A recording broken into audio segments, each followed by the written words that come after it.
राज्यातील मोठ्या प्रकल्पांकडे उपमुख्यमंत्री शिंदेही लक्ष ठेवणार आहेत। फडणवीसांच्या वॉर रूमच्या शेजारी शिंदेंचाही समन्वय कक्ष असल्याची सूत्रांची माहिती आहे।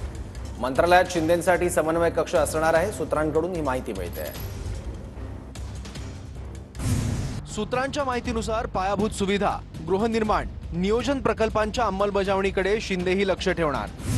मुख्यमंत्र्यांच्या वॉर रूमच्या शेजारी शिंदेंचाही समन्वय कक्ष असणार। समन्वय साधणं आणि प्रकल्पांना गती देणं हे समन्वय कक्षाचं प्रमुख काम असेल। मुख्यमंत्र्यांसोबतच अजित पवार यांचंही मंत्रालयात एक प्रकल्प देखरेख युनिट असेल।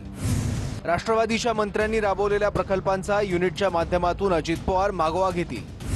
फडणवीस अजितदारांनंतर शिंदेही मंत्रालयात समन्वय कक्ष स्थापन करणार आहेत।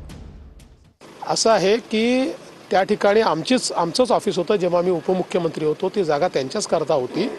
त्यामुळे ऑफिसेसचं रिअलाइनमेंट चाललेलं आहे। त्यामुळे त्याला बातमी बनवणं एवढं मोठी घटना ती नाही आहे। प्रत्येक गोष्टीची बातमी करू नका, सगळं चांगलं चाललंय, नीट आहे।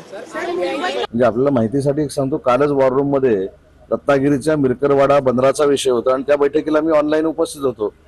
त्याच्यामुळे शिंदे साहेबांनी एखादी गोष्ट केल्यानंतर स्वाभाविक आहे की ती बातमी झालीच पाहिजे। पण कोऑर्डिनेशन रूम म्हणजे काय, जे प्रकल्प आहेत ते लवकरात लवकर महाराष्ट्राचे पूर्ण व्हावे, याच्यामध्ये जर एकनाथ शिंदे साहेब पुढे पाऊल टाकत असतील तर खरं तर आपण सगळ्यांनी त्याचं स्वागत केलं पाहिजे। यांच्यामध्ये तंगड्यात तंगडं घालण्याचा कार्यक्रम सुरू आहे। एकनाथ शिंदेने मला शहाणपणा शिकवू नये। एकेकाळी ते माझे अत्यंत घनिष्ठ मित्र आणि सहकारी होते। ती लाईन त्यांनी मारावी, त्यांनी कोणाला लाईन मारायची ती मारावी। जे सरकार भ्रष्टाचारातून गद्दारीतून निर्माण झालं त्या सरकारचे ते प्रमुख होते।